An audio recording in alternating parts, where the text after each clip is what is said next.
Something is happening with time. It's bending, it's warping, I don't know, but it was only 6 days ago that the Senate was trying to impeach Donald Trump. Remember that nonsense? 6 days ago. It seems like 6 years ago. No one was talking about it then. No one's talking about it now. At the moment, at the time, they tried to make it a big deal, but we kind of knew it wasn't. We just knew that in our hearts that it was a fraud. And that's why people didn't really care, because they know it wasn't real. But people are talking about Governor Cuomo right now. Andrew Cuomo, darling of the Democratic Party, 3-4 months ago, certainly over the summer, there was talk about him and replacing Joe Biden as a nominee. He may go to jail when all this is over. He's in serious, serious trouble. The nursing home scandal is getting bigger and bigger and bigger. AOC, Alexandria Ocasio-Cortez from the far left, has also called for an investigation, even though one is already underway. It's now the safe, politically expedient thing to do. But when AOC gets on your case, the far left against another Democrat, yeah, it becomes very, very real. But think again, Governor Cuomo and impeachment. I live in New York. People have been talking about Governor Cuomo and the situation here for a while, and they're still talking about it. Not only people in media, people on the street, people in the subway, the few that are still there. Nobody was talking about impeachment before, during, or after. Even the last impeachment over, the Ukraine phone call, nobody talked about that. They are talking about Governor Cuomo. What's my point here? One is real, and people know it. The other is fake, and people know it. The impeachment stuff, fake. Case against Governor Cuomo, it looks very, very bad, and people died. Stay tuned. We'll see what happens. Meanwhile, we got another figure in American life that no one really is talking about either. Joe Biden. It's so odd, isn't it? Kind of drifty. There he is. White House put this out. He's talking to governors about the situation in the country. I think he was supposed to be on the phone with Governor Abbott of Texas. This is Joe on top of the situation. But it's almost like he's a figurehead, right? No one really thinks he's in charge. Every now and then he makes not quite a speech, but some sort of scripted event, and something always goes wrong. 2 years ago, as you pointed out, when I last spoke in Munich, I was a private citizen. I was a professor, not an elected official. Ooh, bringing that up, professor, not an elected official. That's right. It was just former Vice President, now a Professor Joe Biden, right? Ordinary Professor Joe. He made $1 million from the University of Pennsylvania for some ridiculous, very light speaking gig where he would drop by the university occasionally, and there he is calling himself a university professor. A lot of reasons why they're keeping Joe under wraps. He's got a lot of issues. Here's the guy really in charge. We talked about him before. His name is Ron Klain. He's been in the swamp for a very, very long time. He's worked for many Democrat presidents. But right now, a lot of folks feel that Joe Biden is working for Ron Klain. That's how powerful this person is. All right, so what's happening? Something weird. There's just an odd, drifty feel to it all. I don't see Joe Biden as being in charge, but there are things happening behind the scenes. Immigration, China. They want the folks to come up legally or illegally from down south. They do. When we see that, we see, hey, this is a problem. That looks pretty chaotic. We don't want all those people coming here, right? I mean, it's got to be done orderly and legally. Democrats, especially Democrat leadership, they see potential voters. And on the right, we see oppression of the Uyghurs in China. That is real. And we all know Donald Trump was very, very tough on China. Not Joe Biden. Not Joe Biden. Behind the scenes, they are making changes. And sometimes when those things actually come out to the forefront, it's shocking how clueless they are. Like when John Kerry talked about all the solar power jobs that are awaiting the employees just fired from the Keystone Pipeline. Coal plants have been closing over the last 20 years. So what President Biden wants to do is make sure those folks have better choices, that they have alternatives, that they can be the people who go to work to make the solar panels. They were making them here at home. That is going to be a particular focus of the Build Back Better agenda. And I think that unfortunately workers have been fed a false narrative. No surprise, right? For the last few years, they've been fed the notion that somehow dealing with climate is coming at their expense. No, it's not. Well, it just did. It just did. Here's a false narrative, literally a propaganda video put out by the Biden White House. Do you agree with this message? Do you think it's real? And I sense no energy from Joe Biden. America is back. Wearing the mask at the desk and walking around as if Donald Trump never met Pierre Trudeau or Justin, whatever his name, the son, I guess. You know what was impressive? The string section. That's what had energy in that little clip. America right now, under Joe Biden's leadership feels very drifty and very odd.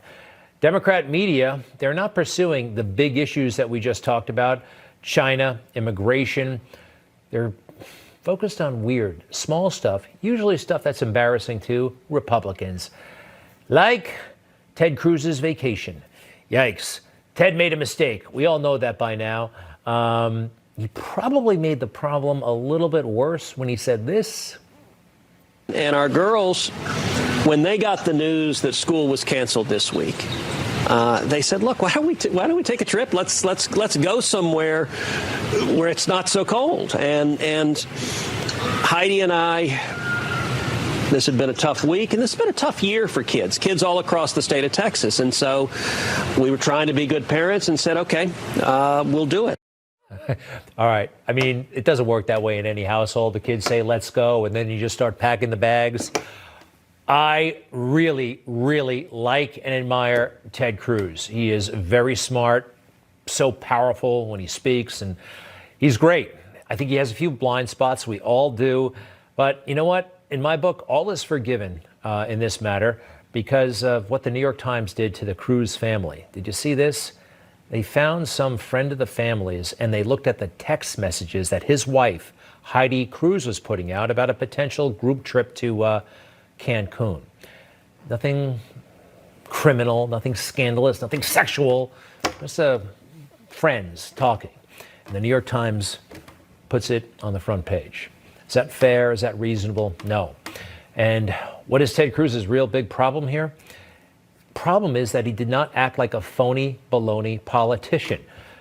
We actually expect politicians to be phony baloney a little bit. It's kind of part of the job now. Media set this up, but it is what it is. Take Gavin Newsom when he's signing legislation about forest fires. Take this full if you would, huh? Do you think he could have done that in a cooler place like in his office? No, he's signing legislation out in the woods. He's doing that for effect. How about Governor Cuomo? We were talking about him a little bit earlier. You think he knows anything about fixing railroad tracks? No, but there he is down there getting in the way. That's what these guys do. That's what politicians always do. And it's not brand new either. Been going on for a long time. I want to show you a clip from a famous movie from a liberal perspective, but it's actually pretty good. It's called The Candidate with Robert Redford. Robert Redford is the Beto O'Rourke of his day. He's running for the Senate, and well, watch what happens. They're going to a campaign event, and somebody gets a bright idea. It's perfect. It's perfect for us. All right, again, Redford is like the Beto O'Rourke guy running for the Senate. Hey, it's not just a movie. Rahm Emanuel, Barack Obama's chief of staff, famously said, "Never let a crisis go to waste." So they show up at the fire, but the incumbent has already beat him to the punch. 24 hours that these This should have been Ted disasters Cruz. do not occur in the future. That is why I am very happy to see that Mr. McKay took the trouble to be on hand for this announcement. And I want to add my personal thanks to all of the heroic volunteers who have risked their lives in this Holocaust to save the homes of their neighbors.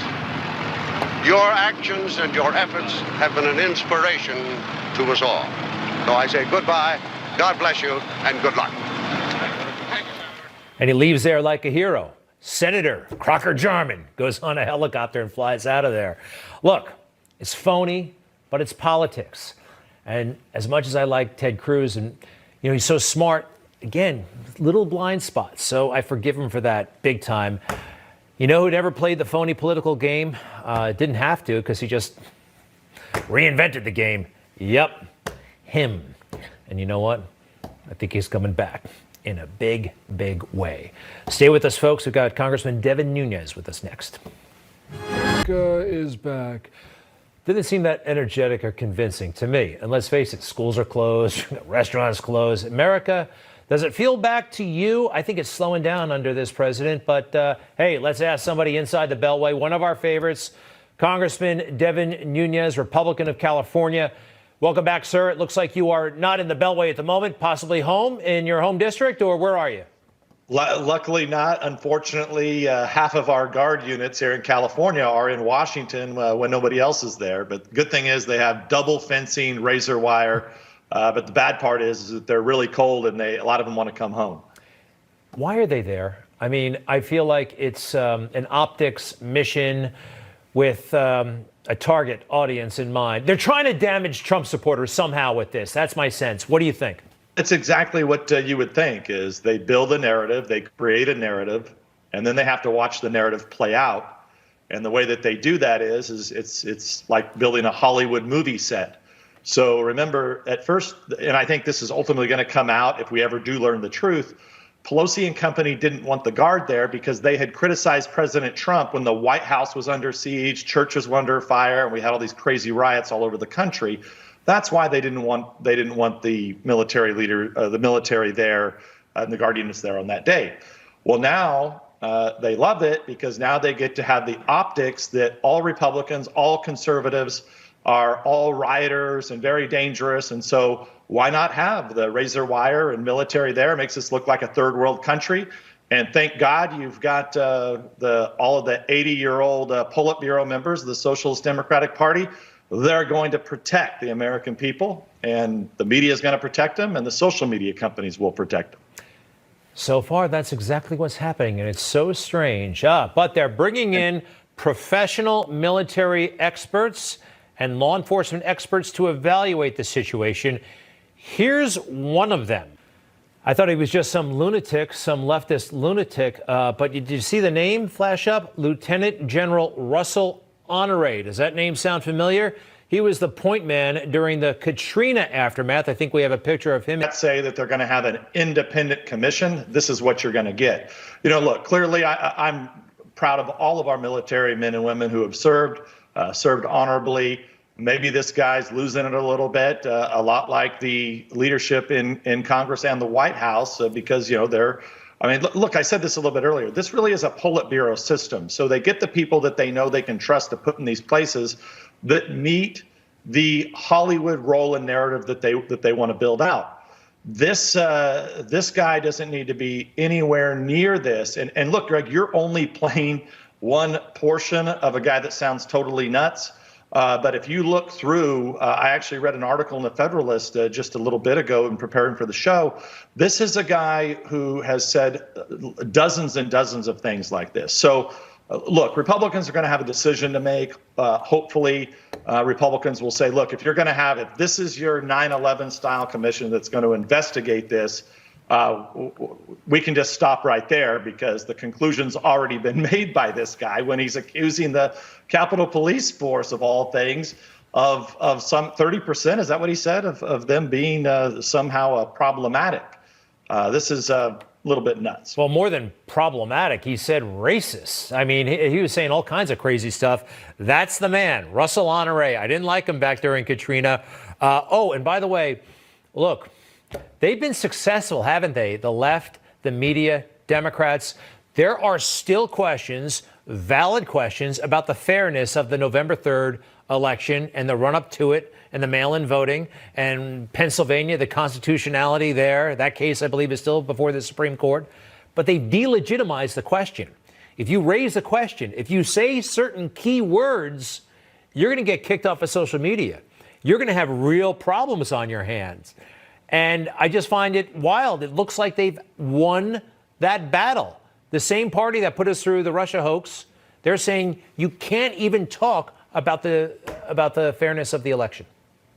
Yeah, and look, I've been saying this since right after the election. The best thing that Biden and Harris and all of them could have done was to be, look, Trump, where's your problem? Republicans, what's wrong here? Let's have a recount. We want to make sure every vote is counted so that there's no issues. The fact that they've never done that, because that's traditionally what happens when you have close races, is that, you typically both, and I'm talking like in a congressional race or a race for a mayor of a big city, both sides want to make sure that all the ballots get counted and everything's fair. The fact that they've run off and not done it, and then I will draw your attention, normally I don't do this, but to Time Magazine, where the leftists couldn't control themselves. They had to all go brag. It's actually worth a read to talk about exactly how the leftists, working with big government and big tech and the fake news media complex, were very successful at railroading the Republicans in this last election. It's frightening to read that. So look, there's different levels, but I would say, there's a lot of problems with this election, not just with the constitutionality, but mainly because they've taken the California rules, which I live with here, where they just mail ballots out to everybody. They allow people to go harvest these ballots and pick the ballots up. And that's just wrong. It shouldn't be done. We do it here in California, but it shouldn't be done across the rest of the country. Yeah. Then you take in just the other big issue is the censorship of the corruption of Hunter Biden and his laptop. That is still problematic. We still don't know, did Biden ever get that 10% from China? And look, his policies that he's been encouraging and leading to, he's clearly not taking this Chinese threat seriously. He's given them exactly what they want. And I think all this has to come into question now. So, by the way, the article you mentioned, I got it right here on my phone. It's excellent. It is worth a read to influence the 2020 election. All right, we know the problems. The problems are steep. Greg, go ahead. If I can just say that the other big issue here is that we are supposed to be the shiny city on a hill. I've spent a lot of my career actually going and working with other intelligence, military intelligence professionals and leadership in their governments, talking about the intelligence agencies staying out of politics and ensuring that you don't have any possible shenanigans with the vote counting. And here we are over the last 5 years, we've collapsed where our intelligence agencies have been corrupted to the core. Our court system has been corrupted to the core. And now we are taking this California system that we would never allow for any other country that we were trying to help rebuild their nation with, which I know you're familiar with. We would never allow this system. And that's what we've really transgressed to in this country. Well, we only got 30 seconds. Those are a lot of problems. And you're in the minority. I'm not in office. What can we do? What can people watching do? It sounds so bleak right now. We got to be able to fight this. Yeah, look, the main issue is going to be that we're going to have to make sure that we understand that the social media, we're going to have to get back on social media and stay off the Googles, the fake books, and the Twitters. And look, I think it's happening. I just got my hair cut today, and everybody there was talking about the challenges with social media and the legacy media. So every day, it's basically one mind at a time that we have to win over. And that's all we really can do as Americans at this point. All right, but wait, real quick, I want to be clear. You said stay on or get off social media. My friend Will Chamberlain, who studies this stuff, says you can't quit. You got to fight the battlefield that exists, that's there. And he's saying stay on these platforms. You say get off? Yeah, I think you have to look. It's fine for pundits that like to be over there on these and waste your time doing that. I get that. But the fact is we're being censored so horribly. It makes no sense for conservatives to stay on there. I mean, I can just tell you, I had like 10,000 followers on YouTube in 4 years. And now I'm on Rumble, which is a YouTube alternative. I'm well over 600,000 in just a few months. Now, that's not possible. YouTube has 1 billion users worldwide. How is it possible that I only had 10,000 followers? I mean, so yeah, you can go do that if you like doing it. But the fact of the matter is we're going to have to build our own ecosystem so that we can reach the rest of America that, quite frankly, doesn't know what to believe or who to believe. And they're only getting poisoned by the fake news and the fake social media companies. Well, when you said wasting your time on social media, I resemble those comments very much. It's been a lot of time, and maybe it's time for a change. Congressman Devin Nunes, thank you so much for what you're doing. Thank you for being with us. To be continued, sir. My pleasure. Thanks for having me, Greg. All right. And we'll be right back. and in-depth. During a briefing, you know, we used to get huge praise, lots of praise for these briefings with all the graphics, with all the graphs, with all the. It was too much. And people started wondering, hey, where does this guy get the time? 2 hours in the middle of the day. Mainstream media ate it up, but some of us were raising questions. Hey, situation with the nursing homes, that's real. He put a lot of people in there who shouldn't have been there. It's all getting to him. Let's look at some headlines. Rattled Andrew Cuomo rants about nursing home scandal, lies, and won't take responsibility. Hey, he's got problems when AOC has joined the fight. AOC calls for full investigation into the Cuomo nursing home scandal. This all stems from a Cuomo administration order that sent COVID-positive elderly patients from hospitals into state nursing homes, and the effects disastrous. It's estimated that more than 10,000 people may have lost their lives because of this ridiculously dumb policy. I'd like to bring in now Nicholas Langworthy. He is the GOP chairperson of New York State, the top Republican. Welcome back, sir. How are you? I'm doing great. Thanks for having me. Well, this is a Democrat state, has been for a long time. Let's talk politics, though. You think you can beat this guy? You should be able to at this point. I know that we can beat Andrew Cuomo in this election. The question is, you know, is he going to last that long? There's an awful lot of people on both sides of the aisle that are, you know, joining the call that I started last Friday, which is a call for impeachment of this governor. You know, this nursing home order is out of line. They lied to the people of the state of New York. They lied to the families and the victims. And I think that the governor is actually running out of rope. We're proving that that book he wrote is a work of fiction. Oh, that book was such a stupid and arrogant move in the middle of COVID to talk about what a great job you're doing handling COVID. And here's the key moment, by the way. Shows you, I can't tell if he's lying or if he didn't know the answer, but he was asked, what was New York State's policy? Where do you put COVID positive elderly people who are coming from the hospital? Listen to this. If you are tested positive for the virus, are you allowed to be admitted to a nursing home is the question. Or readmitted? Yeah. It's a good question. I don't know. He doesn't know. And ultimately they said, yes, you are readmitted. Interesting exchange. Do you think he knew the real answer back then? Because all the way back in April, people were wondering. Well, I do. And that's really what everyone's on the hunt for, is justice for these families. But we have to get the answer to the question as to why. You have a executive order signed on March 25th. It was on the governor's stationery, signed with his pen on his desk. I mean, it's his decision. He won't take any accountability or responsibility for that decision, but it sentenced 15,000 New York seniors to the end of their life.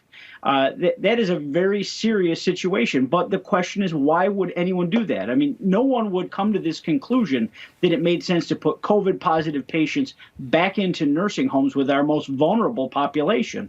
No one even back in March thought that that was a smart idea. So I think you have to follow the money. And really, why does a decision like that happen? Well, you know, what do you know? The large hospital associations that may have gained from a decision like this, who's their top lobbyist? Melissa DeRosa, the governor's chief of staff's father. These are inconvenient truths for Andrew Cuomo. And, you know, he's getting caught in lie after lie after lie. And the one thing he should have learned along the way is, you know, the cover-up's worse than the crime. All he had to do early on was say, I made a mistake, I'm sorry, and move forward. He's not capable of that. I mean, he declared himself the hero of COVID-19 nationally. You know, he tried to make himself an offset to President Trump, which, you know, obviously President Trump supplied whatever New York needed.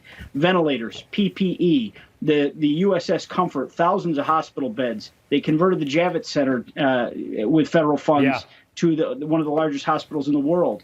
This was all there. Those beds lay empty while Cuomo was sending elderly New Yorkers to their deaths in nursing homes. Well, the media gave him a free ride. Democrat Party did up until recently. It looks like someone gave the green light to go after this guy. It seemed like he was protected. Cuomo himself, not known for being not aggressive, says he's going to be aggressive in defending himself. This is from today. For the people of New York is fighting for the truth for New Yorkers. I'm not going to let New Yorkers be lied to.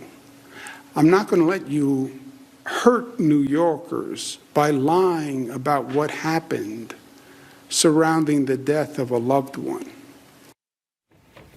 All right. And he said he's going to be very aggressive in getting his version of the story out. He's known to be an aggressive guy, isn't he already? He's been yelling at people all over the state.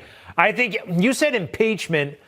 I don't know if that's ever been done in New York. It's very cumbersome. How likely is that to be successful? Well, we'll see how he behaves. I mean, the way he's handled things with Assemblyman Ron Kim, if he's going to go down that road, I nearly guarantee he's going to get impeached if he's going to do that with the entirety of the Democratic apparatus in the legislature. Right. The governor's had all the opportunity in the world to tell the truth and to get the facts out. He has 2 hours a day when he does these foolish briefings, where he goes and bloviates about Mama's meatballs and his family dynamic that no one cared about. Yeah. Even at the height of the pandemic. Well, Mr. Langworthy, it's your job to find a candidate. One of your responsibilities, and let's face it, the GOP in New York has not had success since 2002. So I think that's right. A long time. Right? And we're working day and night to do that. We've got some great people that are discussing running for governor. And I will tell you that in the last 10 days, my phone's really started to ring off the hook. I think that we are in a great position. We are building every single day, and we are going to defeat Andrew Cuomo in 2022. All right. Well, you need somebody smart and preferably rich these days, right? Good luck. Keep us posted. Nick Langworthy, the New York State Republican Party chair. All the best. To be continued, and we'll be right back. This dog looks like from the junkyard. And I love that dog, but he looks like he's not been well cared for. White House. Okay, where can we go with this? Is this a scandal in the making? I don't think so. Doug Weed, are you still there, Doug? Did we lose Doug? Yeah. Yeah, Doug. No, I'm with you. You're the one. You knew Millie better than any of us. So I'm sorry, no one's talking about this dog. And I think, quite frankly, this is a rescue dog that may need to be rescued itself. Well, I got news for you, Greg. This is a state secret. Millie wasn't Millie. Millie was Ranger. Millie got old after having all those pups and didn't look very good. And so they introduced Ranger, and everybody thought it was Millie, and she'd scamper around and play, and Millie went off to the farm. Sorry. Yeah. Right. Well, you had an obligation, I think, to inform the American people, and so did George H.W. Bush. That was 30 years too late, we're finding out. All right, enough of that. Hey, I want to play you this video. It's called America is Back, featuring Joe Biden. And I don't know, it said America's back, but it didn't feel that way. Watch this. Lame and lazy. I don't like it. It feels funny. And we all know that he's a detached figurehead at best. And, Craig, you knew Ronald Reagan pretty well. They tried to say that he was detached and a figurehead. He wasn't, but the media said that. And now we have this. He clearly is, and the media are refusing to say it. Well, Greg, I have one question. My question is, I didn't know America ever went away. America is back. America's always been here. It has been since 1776 anyway. And we've had high times and low times, but we've had good times, for the last 6-7 years. We've had pretty good economy. We've had diplomacy from the White House and around the world. And it's just a little bit arrogant. It seems that it's very vapid on the part of the Biden White House to claim that America is back 1 month into office. It seems to me it's kind of juvenile and puerile and silly. What's the point? America's back. It just doesn't feel right to claim that whatsoever. Yeah, there's that too. The messaging is all right. So, Doug Weed, I want to bring this to your attention. You probably heard about it already. Joe Biden made so many gaffes and misstatements, and maybe he was lying. Maybe, as President Trump said, his mind is shot. But